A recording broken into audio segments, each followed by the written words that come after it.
This is a short video on how to fill out and submit reimbursement for clients. This $50 reimbursement can be used for travel or items needed for a job. A more complete list of items can be found on Discord under ENT Provider Training on pages 20 to 22.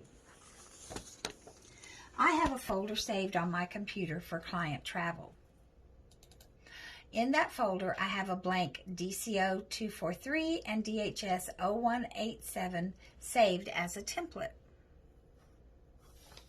I also make a file for each client that I submit travel for.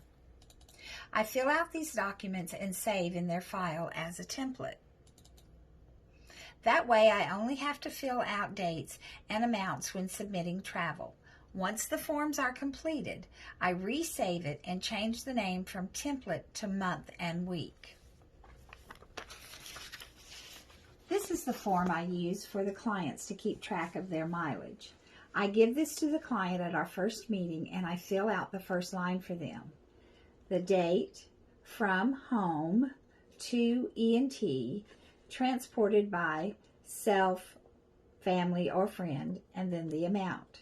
The signature at the bottom is for the person who transported the client, example, mom or friend.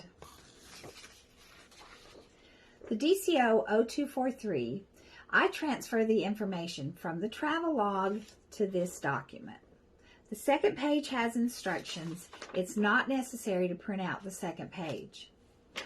The client's name, the last four of the Social Security number go here, and the head, case head. This may not be the same as the client's name, as the client is, if the client is on someone else's case, example, the mom. The SNAP case number goes over here. The only way I know how to find the client's case number is to search by their name in SNAP Works. It's the last item, BUID, meaning Budget Unit ID number, and it's a 7-digit number. The address must be exactly as it is on DHS or it will be rejected. All of this information I save as a template for the client so I don't have to fill it out again. I try to have this done before the client comes in. Each time I submit travel, all I have to do is fill out the month and the section B, unless there are changes. This is to be done while the client waits because they must sign and date this document.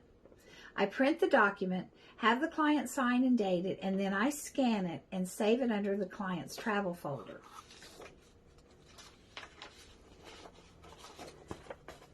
This is the DHS 187. On section 8, you will check WISE reimbursement if not already checked. Client's name and complete Social Security number and budget ID number goes over here.